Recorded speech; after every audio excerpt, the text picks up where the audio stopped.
Bonjour, je m'appelle Claudine et je vais vous raconter mon histoire. J'ai rencontré Andreas alors que j'étais à l'université. C'était le garçon le plus populaire du bahut, une vraie star. Toutes les filles couraient après lui. Moi, n'étant pas particulièrement belle, personne ne me regardait. J'étais invisible, différente de son genre de fille, mais j'étais follement amoureuse de lui. Les études terminées, j'ai empoché mon diplôme et je travaillais dans une boîte de la place. J'avais un bon salaire, une belle voiture, vue de l'extérieur, j'avais bien réussi. Mais tous les soirs, j'étais triste.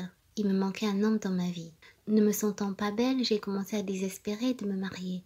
Surtout que toutes mes amies et mes sœurs étaient toutes mariées. Elles n'arrêtaient pas de me taquiner sur le fait que j'étais célibataire endurcie. Pour une fille fière comme moi, c'était devenu vexant. Je le vivais comme un échec. J'enchaînais alors boulot maison. Quand par hasard, un jour, je tombais sur Andreas. Il n'avait pas changé. Il était toujours aussi beau. Il ne me reconnut pas, bien évidemment. Je n'étais pas de celles qu'on remarque. J'ai entamé la conversation avec lui et je l'invitais à prendre un verre. J'étais super heureuse quand il accepta. Qui aurait dit cela des années plus tôt? On a dîné dans un restaurant chic de la place, à mes frais, et il me raconta qu'il était à la recherche d'un emploi stable. Il enchaînait des petits boulots et c'était pas facile, d'autant plus qu'il avait une fille et une copine à nourrir. Bref, les fins du mois étaient compliquées. J'ai alors décidé de saisir ma chance, car j'avais vu qu'il était désespéré. Je lui ai alors proposé de faire son CV et de l'aider dans sa démarche de recherche. Il accepta et trouva que j'étais une fille gentille. Il venait à la maison souvent et on déjeunait. Je l'écoutais parler, je lui donnais des conseils, je lui offrais des cadeaux. J'essayais d'être disponible pour lui. Et de fil en aiguille, on couchait ensemble un jour.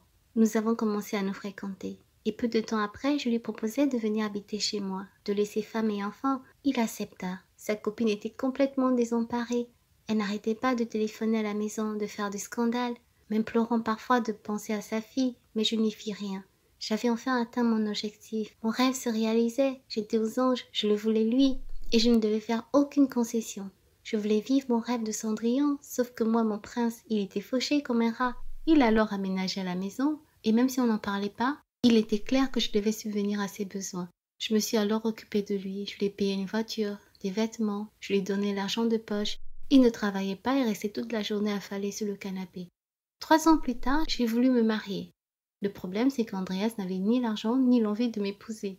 Je lui ai alors demandé en mariage, en lui disant que je voulais me marier et que je devais payer pour cela. Il a alors accepté. Nous avons alors organisé le mariage avec le crédit que j'avais pris et personne ne sut que c'était moi qui avais tout payé. Avec Andreas, nous avons fait style, c'était lui qui payait tout. Mon mari en poche, je pouvais enfin me considérer comme normal. Je me pavanais avec lui comme un trophée.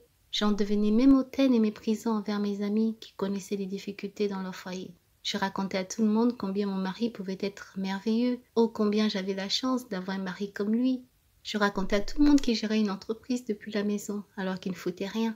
Je m'achetais moi-même des cadeaux et l'exhibais devant mes sœurs en disant que c'était Andreas qui me l'avait offert. Quelque temps plus tard, ma société a eu des difficultés. Ils ont commencé à virer des gens et je faisais partie de ceux qu'on a virés. J'allais alors connaître une période difficile. J'en ai parlé à mon mari et bien sûr, il a dit qu'il devait me soutenir et qu'on devait passer cette étape ensemble en attendant que je retrouve un travail. Tout se passait bien au tout début. Puis, l'argent commençait à manquer et le comportement d'Andreas aussi commençait à changer. Il commençait à rentrer tard, parfois saoul. Quand je me plaignais, il m'envoyait balader. Il a commencé à me traiter comme de la merde. Il a commencé à me mépriser. Il me parlait mal. J'en pleurais la nuit. Il voulait même plus que je le touche. On couchait même plus ensemble. Des jours passèrent et puis j'allais faire le ménage dans notre chambre. Je tombais sur un de ses pantalons. Il avait oublié son téléphone portable à l'intérieur. Et là, je vis un SMS de la mère de sa fille qui lui disait « Je t'aime, t'es l'homme de ma vie, je t'attends ». J'étais bouleversée. Je l'appelai alors et je lui demandai pourquoi cette conne lui envoyait ce message. Il me regarda avec colère. Il me dit déjà que je n'avais pas à traiter sa femme de conne. « Mais c'est moi ta femme ?»« Ah bon ?» ricana-t-il. « Tu crois vraiment que t'es ma femme ? T'es pathétique. » Et là, il commençait à m'insulter. Qu'il ne m'aurait jamais regardé s'il n'avait pas eu des problèmes d'argent et qu'il en avait marre de cette vie avec moi, qu'il retournait chez la mère de son enfant, car c'est elle qui l'aime. Il me dit qu'il partait. J'étais en pleurs. J'ai commencé à le retenir.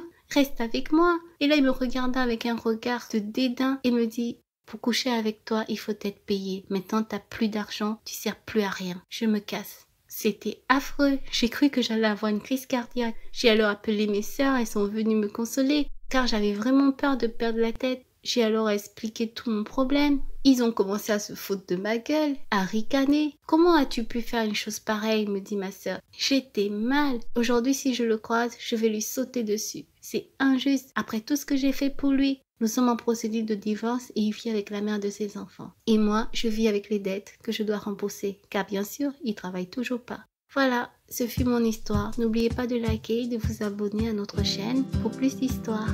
Merci.